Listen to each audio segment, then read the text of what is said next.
There's an invisible gorilla in my house with the only key, and I just put on Banana Cologne. Part 1. Okay, so it isn't Banana Cologne, but it seems to be agitating him. Or her. Wherever they are, I really don't know. But I'm scared shitless. I was getting ready for a date when something happened.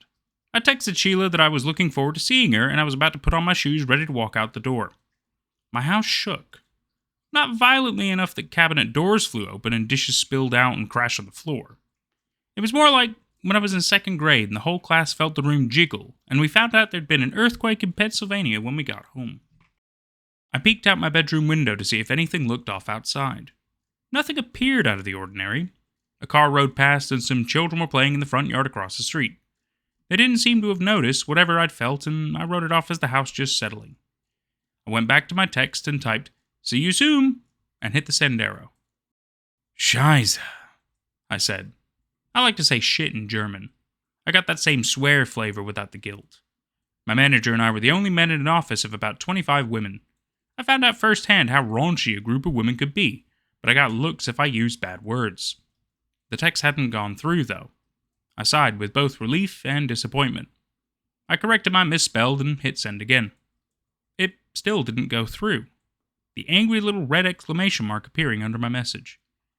After failing to send my message a couple more times, I decided to call. Nothing happened for a long period.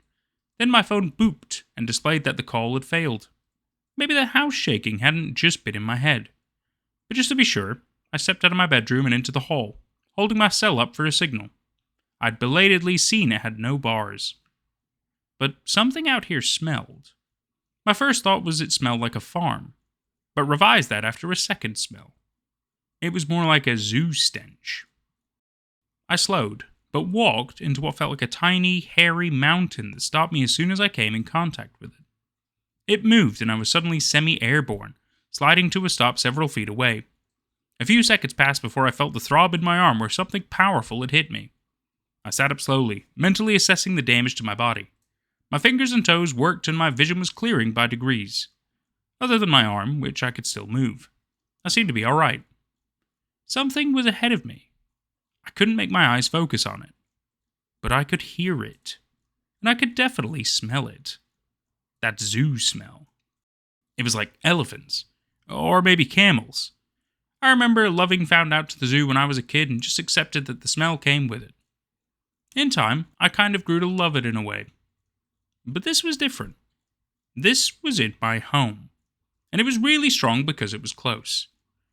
I rolled up onto my knees and blinked several times. I still didn't see anything. Maybe whatever had hit me had gone downstairs. But then something pushed against the guardrail until it cracked. It grunted again, like breaking a part of my house had surprised it. This time the sound had been enough for me to identify it. And it sounded close enough that it couldn't have been downstairs or anywhere but right in front of me. It was a gorilla, and I couldn't see it. I didn't believe what my senses were telling me, but I wasn't bold or stupid enough to ignore them. An invisible gorilla didn't make sense, but it hadn't been a figment of my imagination that had swatted me like a fly. I realized I was sweating. For some reason, I was still thinking about the date I should have been driving to right now, and feeling like this was an inconvenience. I was going to have to shower and change clothes. In that moment, I was hoping she'd understand why I was late. I was of two minds. One was thinking about my date. The other was how I was going to get away from this wild animal without being pounded to death in the next few seconds. If I'd realized my science in that moment, I would have known this situation could have played to my advantage, and also how much more danger I was actually in. The gorilla began audibly sniffing. When it sneezed, I could help the laugh that escaped me. That was a mistake. The hairs all over my body prickled, and I smelled myself.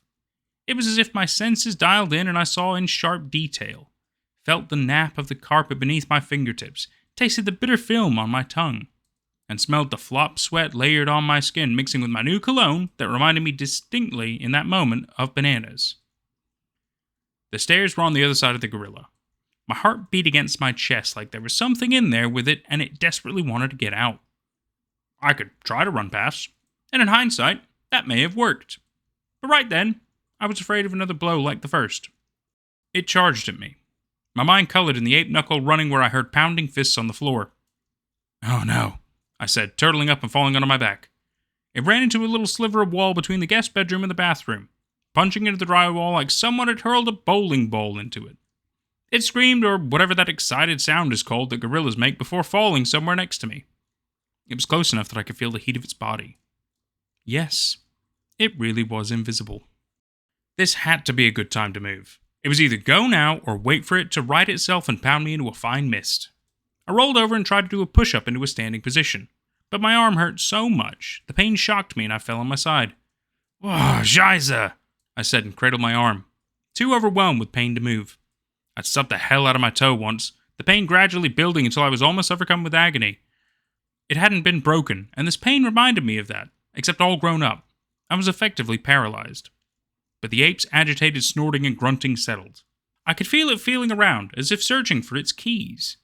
It didn't occur to me that it was searching for me until its paw, hand-paw, found me and began feeling over my body like I might have had its keys. It was rough, but not like it was trying to hurt me. It seemed more like how one animal might handle one of its own. But it did manage to give me a nightmare of a purple nurple. I made a mental note to check if my nipple had been ripped off later. It came in closer with its face and sniffed somewhere around my shoulder. I whimpered or tickled a little. Apparently, absolute terror can cause a kind of synesthesia in how my body responded to it. The moment was broken, though. I felt it pull away and snarl. It was time to go. I sat up and rolled forward in one clunky motion. I heard two heavy thuds right where I had been, my mind coloring in mighty, fist-sized divots in the carpet.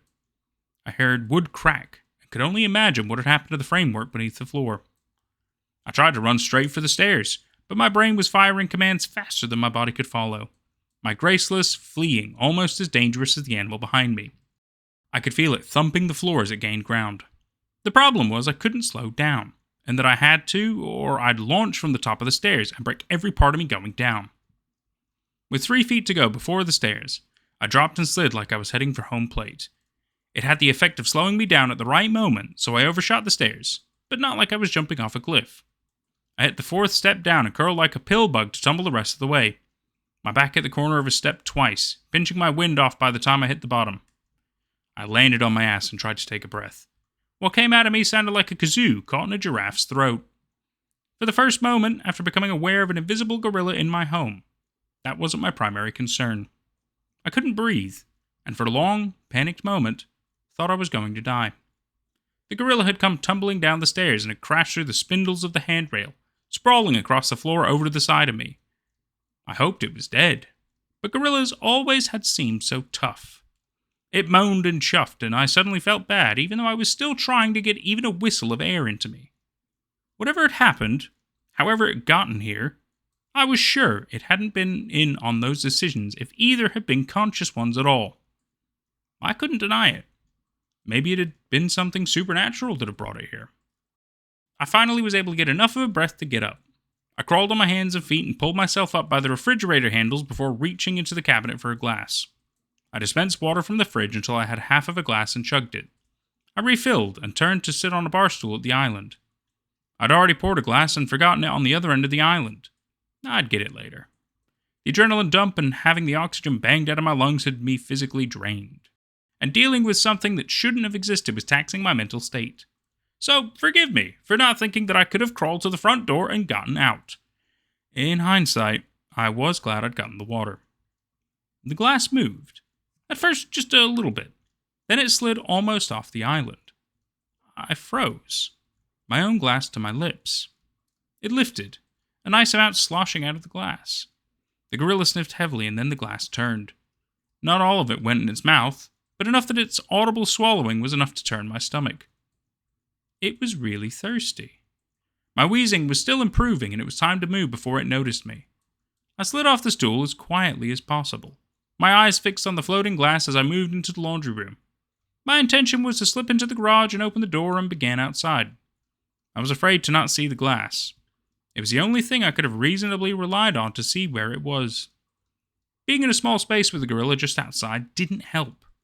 It could charge in here any minute, even if it hadn't seen me back in here. I remember the shoes I'd left all over the floor, and looked where I was stepping to avoid tripping. I unlocked the deadbolt and the door handle. They didn't turn the way they normally had, but in the moment, that went ignored. but the knob wouldn't turn. I was afraid it had gotten stuck and I'd have to be loud to get it open. The gorilla would definitely be on me if I couldn't get it open fast enough. It still hurt to move my arm. I tugged on the doorknob. It didn't budge. I wanted to slam my fists into the door, but I contained my outburst before it could get me in trouble. If it wouldn't open, I'd have to try either the front door or the patio. I heard glass break. I guess that meant the gorilla was done drinking. It took my legs a moment to get going. I had an idea before I moved, though. I grabbed the box of laundry detergent from above the washer and clutched it to my chest. I peeked around the threshold of the door. The gorilla was making noises, but I couldn't tell what it was doing. It didn't seem to have seen me. I still had my glass and poked out far enough to underhand pitch it into the living room. It didn't break, but had the desired effect in grabbing the ape's attention. I couldn't tell which way it was facing, but risked it and crept out of the laundry room, around the near side of the island, past the kitchen sink, and to the patio door. I tugged on the handle, stupidly forgetting to unlock the door first. My heart was at the climax of a drum solo. The latch was gone. Worse yet, the door was different. I couldn't explain it. What the fuck? Shiza. I didn't mean to speak out loud, and that had been enough to get the gorilla's attention back on me. It had to have been in my head, but I felt heat on me. I held still, imagining myself leaping out of the way right as it charged and sprinted for the door. My ears were perked like I knew what to listen for. I knew nothing about calculating distance from sound.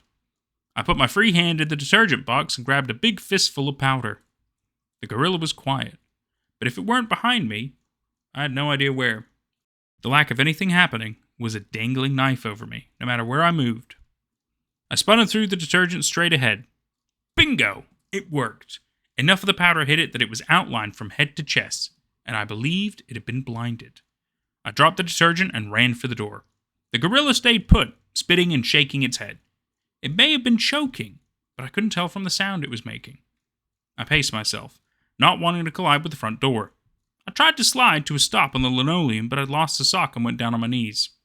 It hurt, but I knee-walked the 2 feet to the door and grabbed onto the handle for dear life. This time, I didn't waste the effort of trying to get the door open. This wasn't my front door. It wasn't a door at all. The seam where the door met the threshold looked drawn on. I was so shocked. I didn't know how to feel. I slowly turned toward the kitchen where the gorilla was. The washing powder partially covering it began to disappear. Its head turned as it began sniffing the air. Shiza. Part 2. It charged me. I had the presence of mind not to scream, certain I was about to be smashed into bits and pieces. The gorilla batted the couch out of its way, spitting it several feet and breaking my glass coffee table.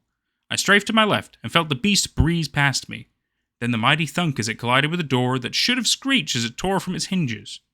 I was stunned, looking at the door which didn't seem any worse for wear, and also still didn't look like an actual door. I didn't waste time examining the door. I was about to run to the basement, thinking I could get out through the egress window. The ape mewled on the floor, wounded, and I stopped, something that approximated sympathy holding me back. It hadn't chosen to be in this situation any more than I had, I guessed. By now, I should be seated across from a beautiful, onyx-skinned woman with lips that were slowly driving me insane from how much I wanted to kiss them. That had really been a wallop against the door.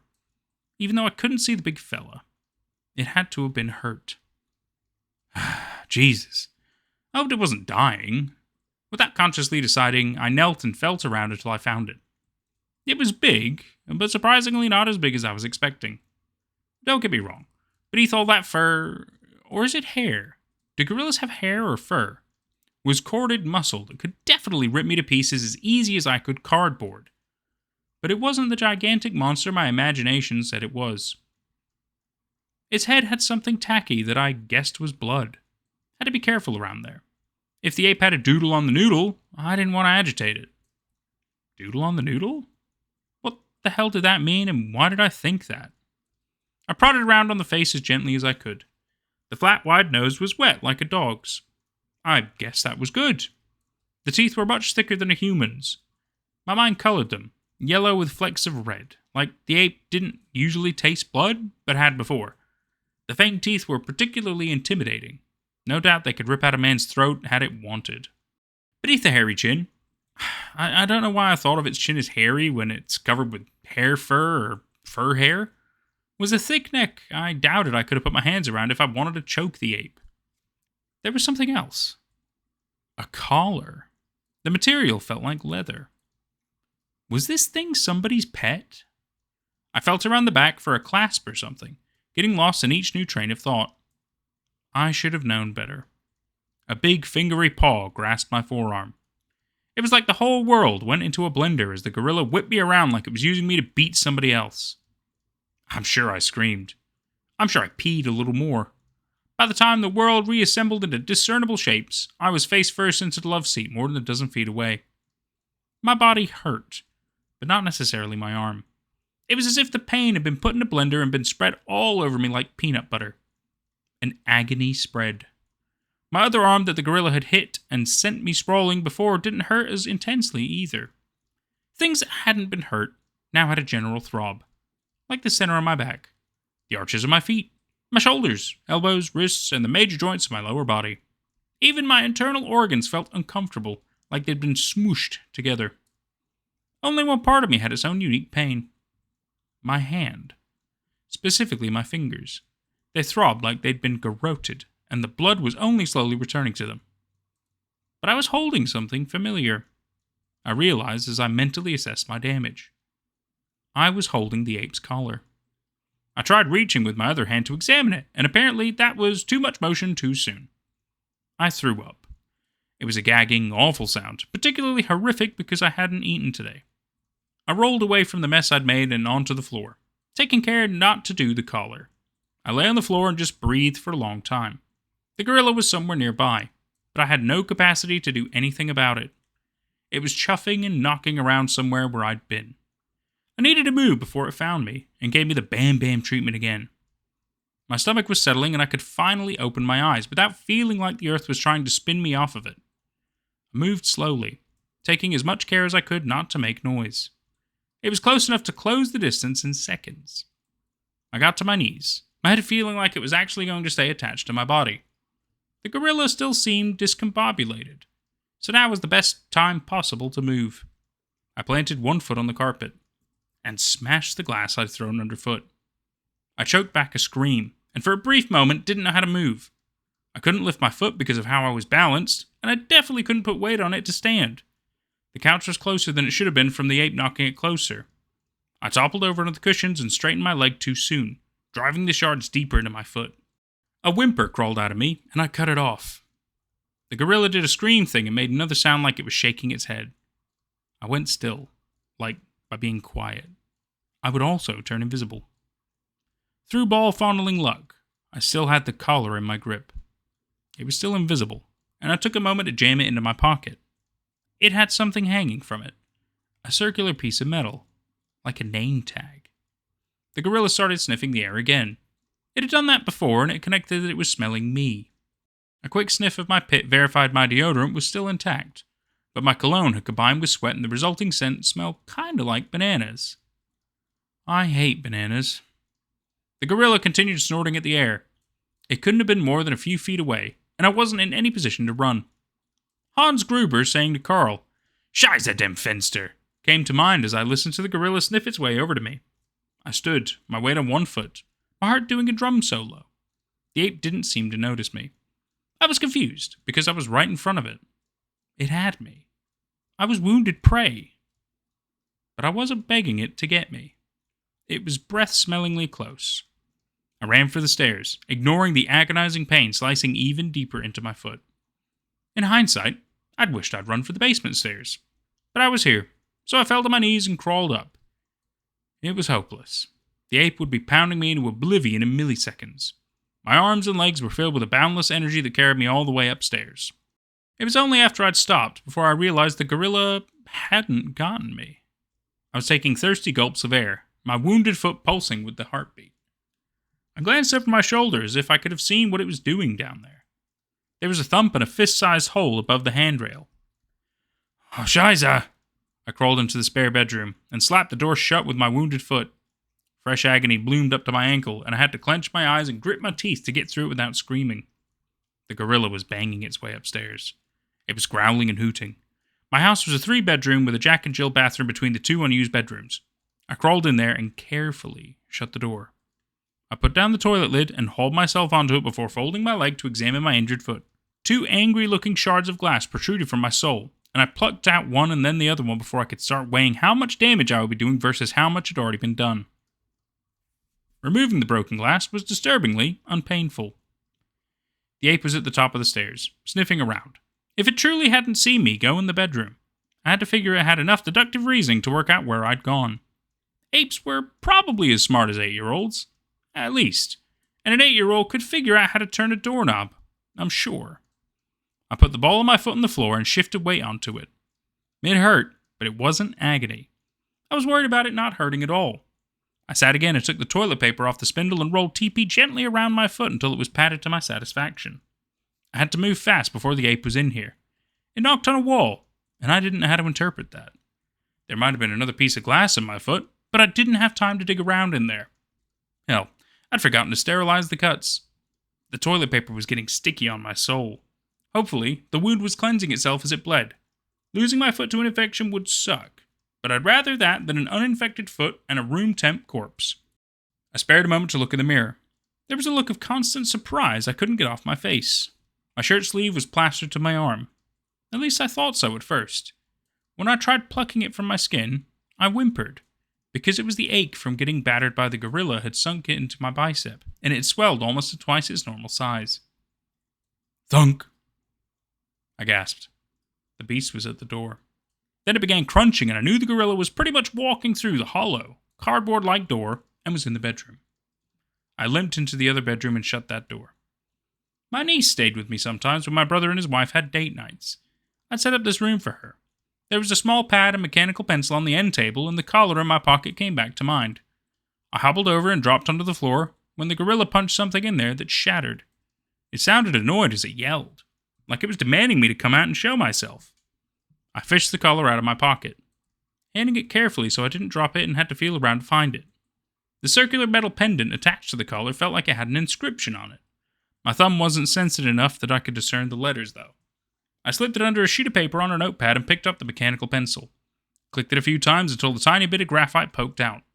I began scratching at the pendant through the paper, hoping I could get a phone number or a person's name. It became obvious in seconds that this wasn't going to work. The mechanical pencil was too direct and I couldn't make anything out. This would have been much easier with a number 2 pencil. The gorilla sounded like it had wandered back into the other bedroom where my computer and printer were. It busied itself smashing a couple $1,000s worth of electronics I was still paying off. I thought a moment, then opened the end table drawer and fished around until I found the refills for the mechanical pencil. I slid open the little container and shook a few of them into my palm. They were so small and delicate, and my hands were so uncoordinated that I broke the first 2 trying to pick them up. Then I realized more would probably be better, and dumped the rest on top of the notepad, cupping my other hand to keep them from rolling off. I budged them all and began rubbing them on the paper where the pendant was. In a moment, I saw the results. It wasn't what I'd been hoping for, but it was something. Just a name. Sheila, I said aloud. Was that the owner's name? No, that couldn't have been it. My brain was so unconnectingly obvious. Sheila was the gorilla's name. Her name. I turned over and sat. I'd just assumed it was a male gorilla trying to kill me. How did being a female benefit me? I honestly didn't know much about the species. I think females were smaller. Maybe that meant they weren't as strong. But a lack of strength didn't seem to be an issue. A blow that had thrown me several feet and being wielded like a human whip disabused me of any thought that a lack of strength on her part would be any kind of benefit I could take advantage of. Then the other bedroom door exploded. Sheila stomped her way in. I was caught completely by surprise, thinking I'd have the bed between us if she came in from the bathroom and I could scramble out the other door. But my brain couldn't reverse gears and get me to go to the bedroom. Instead, I crawled under the bed on autopilot, like that would keep me safe. Sheila made a sound like she were trying to communicate something. But damned if I knew ape. I laid flat, looking left and right, trying to figure out from which side she'd attack. Of course, that wouldn't matter if she tossed the bed off of me. She had to have seen me. I pulled as far back to the wall as I could while still laying flat. Sheila sniffed. Her muzzle was feet away. I heard patting on the floor and realized she was feeling under the bed. I trembled with fear. She was so close, wondering why she was dragging this out. I didn't know why she was still sniffing, like she didn't know exactly where I was. Lacey, my niece, had a pair of poop emoji house slippers under the bed. I grabbed one and flicked it into the bathroom. Sheila grunted and leapt onto the bed, her bulk making the mattress poke me in the back. I coughed in surprise and hoped the squeaking bed had covered up my noise. Sheila made a noise like she was surprised. She bounced on the bed a couple times and slammed her fist several times on the mattress like she was trying to understand the soft thing she was on top of. I wormed from directly beneath her, doing my best to bunch myself up near the foot of the bed. I was listening for a sign, intending to spring out and run for the stairs. Hopefully, I could make it to the basement and try the egress window. But as I inched my way forward, Sheila became less and less aggravated sounding. I dared to poke my fingers out and listened. She took a deep breath and it sounded like she was shaking out the covers. I stuck out an arm, then the other, then pulled my upper body out. I was all the way out, and Sheila had all but gone quiet. I got on my knees and hunched behind the footboard. When I was bold enough to peek, I saw the covers covering the relatively small frame of the female ape. She was on her side and appeared to be sleeping? I could have sneaked out and hidden again, but that would just be more of the same. If I were going to get out of here, I was going to have to do something different. I crawled around the bed and inched closer. Part 3. Those butterflies were moshing in my stomach again. Common sense begged me not to do this, but I might not get another chance to possibly learn something from Sheila that might get us out of here. Yeah, us. I know. I figured we both were victims in whatever the hell this was. She wasn't after me, necessarily, but I was the only other living being in the house. At least, I thought so. Maybe she was scared for the same reason I was, being trapped in a place she didn't know with a stranger. I stifled a laugh. I was sympathizing with an invisible gorilla. My reverie over, I began gently patting Sheila down for I didn't know what. I found it moments later. She had a scrunchy thing around her wrist and what felt like a key. I slipped my index beneath the band. Oh shit, she yanked her hand away. I almost screamed. I almost ran. But she didn't seem as though she'd awakened. I peeled myself off the wall and approached. It took another moment to find her hand again. I was lucky she wasn't laying on it. It came off and onto my wrist easily. But that introduced a new problem. Where the hell did it go? I backed out toward the door, intent on using this key on every door I could find. It might have been to a storage locker, but I wouldn't not find out for lack of trying. I had crept midway down the stairs when I heard a door creak open. It wasn't my front door, because that was practically at the bottom of the stairs. It wasn't my patio door, and I didn't think it had been the door to the garage either, because I put WD-40 on the hinges just the other day. While I'd had the stuff out, I oiled all the door's hinges. Wherever it was far enough away not to be any first floor door, but still in the house. Like the basement. I don't have a door in my basement. And then I was weightless as something dragged me back up the stairs and into the bedroom again. It was Sheila, and I knew I was dead. Except, moments later, I wasn't. She stayed silent, and I realized I'd been played. I'd been running from her. Successfully, I might add, until she'd laid what had obviously been a trap. She'd crawled in bed and waited for me to come to her. Maybe gorillas were a little smarter than 8-year-olds. Or maybe I was a lot dumber. I had no idea, but I could ask St. Peter in the next few minutes. She pulled me onto the bed with her and straddled my chest. It wasn't what you might be thinking. She was just pinning me down. I was no more than 185 pounds, but she felt like a half-ton. Easy. But that could have been the air suddenly being pushed out of my lungs. Except, I could breathe. I just couldn't move. She was excited, chittering and hooting, except not loud like she was trying to be all victorious. It was just like she was excited. Or maybe a little scared? She began pawing at my head with one of those gorilla hands, which didn't feel all that big. It was clumsy, almost like I was invisible to her. And that's when it hit me. She was blind. It made sense. I'd surprised her, and she'd sent me flying when I left my bedroom. She'd hit the couch when she'd charged at me. She'd been sniffing the air to figure out where I was because she couldn't see me. And now she was covering my mouth. A moment of panic swelled in me like it was about to burst out of my chest. I thought she was about to suffocate me. Had that been her intention, there wouldn't have been a damn thing I could have done about it. I would have died, and she would have made sure I did it quietly. But then I realized when she went silent too, that she wanted me to listen. Something was banging against the wall somewhere below us, and it was big. My basement was unfinished, so I could only imagine what it was breaking. I heard wood split, a long pause, then groaning stairs as the thing down there began coming up. Sheila made a quiet hooting noise, and I could sense her nervousness. It made me even more nervous. And then I realized something more. She knew what the thing coming upstairs was. Or maybe was familiar with it somehow. I kept my basement door closed because basements are creepy, so when the stairs stopped complaining from the weight they were under, I figured it had to be at the door. I expected it would shatter through it, but the gentle click of the latch bolt told me it had opened the door. We listened as it stomped around in the kitchen. I think it was just walking, and the footfall sounded intimidating because it was just heavy. A chair scraped on the linoleum, and a moment later, wood splintered. I guess the sound had been a surprise and it broke the chair. I tapped her hand, communicating to her that I understood to be quiet. She removed her hand and rolled off me. For a moment, I wasn't sure where she'd gone. But then I realized she was right next to me from the heat of her body. I rolled onto my side and was surprised I could see through the blankets and mattress to the bedroom floor. Whatever made her invisible must also have been transferable to anything she was in contact with long enough. I did my best to scooch around her and place my feet lightly on the carpet. The thing downstairs seemed to still be getting the lay of the land, but we couldn't count on that for long.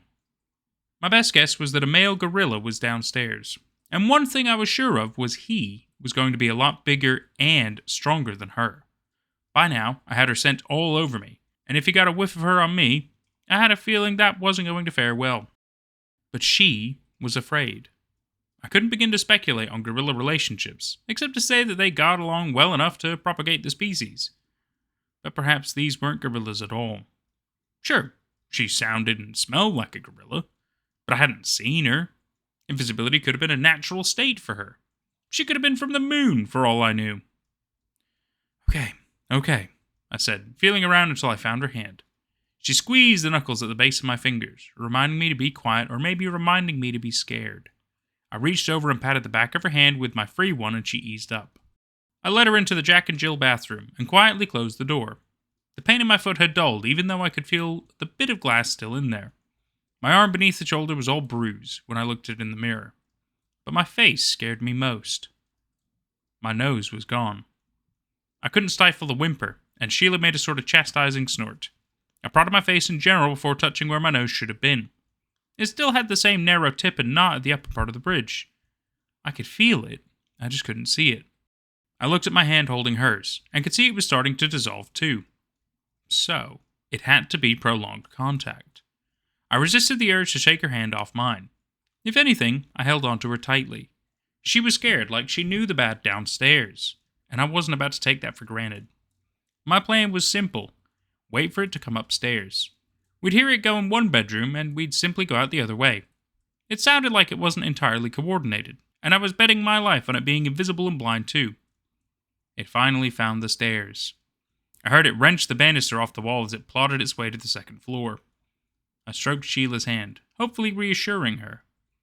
It had to have reached the top of the stairs, but I realized I couldn't hear it. It made none of the ape sounds Sheila had when she'd been chasing me throughout the house. A chill ran through me at the possibility that was intentional. He began sniffing as he stomped around the hall, trying to zero in on us. I thought he was approaching the bedroom on my left, then on the right. Then he was silent for a long time. He was stalking us. I didn't know how acute a male gorilla's sense of smell was, but I had to guess he could smell us. Sheila had been able to track me. I couldn't help but feel that he knew exactly where we were. That his waiting was just an attempt to wear out our nerves so we would break first and run right to him. Then he began sniffing so loud, I thought he was in the bedroom to my right. I reached for the other doorknob and paused just before grabbing it. He was over there, I had a moment of panic, thinking there were two of them. But if that were the case, we were dead. I couldn't get the bathroom window open fast enough, if it would open at all. And that would no doubt have been a waste of time, as the sound would have revealed exactly where we were. I had to acknowledge there was a real possibility we were going to be face to face with whatever was out there. I certainly wasn't going to be able to fight it off, and as scared as Sheila was, she wouldn't either. The bottom of my foot was soppy with blood. I took a step toward the medicine cabinet and felt the last piece of glass scrape on the tile as I dragged my foot. I took out the bottle of isopropyl alcohol and was in the process of closing the cabinet when the wall exploded. Instead of going around through either bedroom, the beast began punching through the wall separating us. The mirror fell off the wall and shattered, a hole about the size of a dinner plate where it had been. It quickly grew to the size of a manhole cover as the monster tore away drywall and sections of frame as it dug its way toward us. Sheila screamed and we backed up until we bumped into the bathtub. The sudden attack was overwhelming to the senses and I couldn't think. As it continued ripping a hole in the wall, I took out my knife and dabbed a couple holes in the lid of the bottle of alcohol. I assumed his face was somewhere near the hole, and I stepped closer and squirted the alcohol into the hole. The thing immediately stopped. And yet again, it didn't growl, bang on its chest, or anything else I thought gorillas did. I could hear it swiping at his face, and I grabbed for Sheila's hand, hoping we could get around him while he was distracted. It was strange. I suppose that was another gorilla trying to get to us, but it hadn't made any ape noises like Sheila had been. I didn't know how any of this was supposed to work. As we moved through the bedroom to the other door, we could be walking right into the beast's arms. But I had to try something. This couldn't go on forever, and if we were going to get out of this place, I'd stop thinking of this as my house shortly after trying to open the door that wasn't a door. We would have to be proactive. I peeked around the bedroom door as if I could see the gorilla. The wall on the other side of the bathroom was completely destroyed, broken wooden beams and wiring exposed. Something was definitely there, moving around, but it was invisible, just like Sheila. I turned to Sheila and got on one knee. "Come on, girl. We're going to make a run for it." I yanked the door open and charged into the hall. Sheila pulled her hand away and I stumbled as I tried to commit two opposite actions at the same time. I turned to reach for Sheila and tried to keep going at the same time. The result was me coming to a complete stop, half-turned, facing the bathroom hole, and thus the other invisible ape. "Sheila?" I said. Then something big knocked into me, bonging me upside down off the walls like a pinball before I hit the stairs and tumbled the rest of the way down. I didn't lose consciousness, but I don't recall the entire journey to the bottom. It was like my brain had stopped recording for a second or two. Falling down the stairs and having the wind knocked out of me had only happened 3 times in my life, and 2 of those had been today. At least the wind hadn't been knocked out of me this time, but my spine hurt. I'd probably hit it on a couple of stairs. It wasn't often when I'd felt a core pain like that, and it had usually been followed shortly by a hospital visit. But I wasn't out yet, and I still could move. "Oh, Sheila," I said, rolling onto my stomach and crawling toward the basement door. It was open, but I was going to have to get around the mess that had been left in the kitchen. My dining table was destroyed, and the slab had been knocked off the island and was propped against the cabinets below the sink. It looked like a bowling ball had shattered the oven glass and the refrigerator had been wedged into the doorway of the mudroom. I was able to get to my feet and step carefully around smashed wooden floor slats. I pulled the utensil drawer open and the whole thing came apart as it slid out, scattering silverware all over the floor. Not a bad idea. It wouldn't be anything more than an annoyance, but an annoyed extra few seconds maybe delayed the satisfaction of pulling me apart. I gathered up the silverware and stood, ready to pitch it all on the other side of the island. I froze. I didn't know how I knew, but the other gorilla was already down here with me. Part 4. Several long seconds passed. I heard what sounded like a palm sliding across the wall, and I threw everything in that general direction and turned for the knife block. I slid one out and turned around. There was no way to tell if it had moved, or at least it hadn't crossed the silverware strewn about on the other side of the island. The couch jumped. I covered my mouth to hide a gasp. A chair slid across the floor and banged into the wall. I slid a foot backward on the floor. A piece of glass a few feet away crunched. I stayed silent, realizing the gorilla was zeroing in on where I was. It had to have had an idea of where I was. I steeled myself, determined not to make another sound. Then it threw blood in my face. Some of it got in my mouth. "Ah, Scheiße!" I said, and began spitting and wiping away at my cheek. It charged from somewhere in front of me, and I tucked and rolled, hoping I was going underneath it. The upper cabinets to the right of the sink disintegrated, glasses and dishes inside shattering. I was on the opposite end of the island, the open door to the basement open wide and welcoming. A piece of a dinner plate smashed on the floor behind me. I didn't wait. I ran for the basement. An ape fist-sized dent appeared in the wall inches from my head. I leapt/ran down the stairs, holding onto the handrail all the way down. I scuttled away from the stairs to the middle of the basement. It didn't take long to spot the giant-ass door in the middle of the wall that didn't belong there. Obviously, that was how the big gorilla had gotten in. My mind went to Sheila, though. I'd lost track of her upstairs. I wanted to use this key, but I wanted to bring her with me. But this other ape was really good at finding me. Shit, it may have been as smart as a teenager. Maybe I could use the key to get out and I could come back with authorities or something? That felt like a cop-out. Like, if I did get out of here, things wouldn't be the same when I returned? Like, this was all some sort of cosmic layer that could be peeled back at the whim of some non-benevolent thing that had set this all up as a means of entertainment. I'd have to try. I hadn't stood a chance with Sheila, and she hadn't really been fighting me. This other ape seemed to be more cunning, was a lot stronger, and was somewhere between wherever Sheila was and me. I felt for the invisible key tied to my wrist. I slid it in the keyhole after a minor amount of fumbling. My stomach felt sour. I just couldn't turn it. I couldn't open it. I couldn't leave her. She was just a gorilla, but I got a strong sense of who she was. She'd saved me. I sighed, and then the other ape swatted me across the room. I came to as I slid into a wall. The gorilla breathed heavily like it was disappointed in me. Then the lights went out. I realized the gorilla had thrown the switches on the electrical panel. Damn it! This thing might have been smarter than me! I rolled onto my back and did my best at taking a breath of air without screaming. It felt like everything on one side was broken. I tried to move that arm, and it glitched like all the muscles were receiving confusing signals. Everything from my ear to my hip burned. I closed my eyes as I rode the crushing wave of agony, trying and failing to keep from whimpering. When the bulge of pain finally began to subside, I opened my eyes. A pair of glowing red eyes were floating high above me. They were on me. I sat up slowly, feeling a heavy weight hanging off the side of me. I realized it was my broken arm, and that definitely was the other gorilla staring down at me. And he was definitely staring at me. He gave me a poke in the chest with what I guessed was one of those toe fingers. Then those coal-fired eyes turned toward that door. I craned my head as best I could to see the now glowing key I'd left in the lock. I fished the knife out of my pocket with my good hand. I had no clue how it was going to benefit me, especially in my non-dominant hand, but I held out hope. It seemed to want me to do something with the door, and then it clicked into place. It wanted me to open the door. Duh. But why me? I'd heard it come in through this door. It could open the door itself. If it wanted out, why not just go out? I definitely was not as smart as this gorilla. It nudged me again, and I slowly got up, tears streaming from my eyes from a little bit of jostling of my broken arm as I stood. I kept my teeth gritted as my fingers throbbed, holding the knife against my leg with my palm. Something behind the gorilla was moving. Twin orange orbs floated to the door, and the glowing key flipped upside down in the lock. It was a gentle click, but I could hear it. I was sure this animal could too.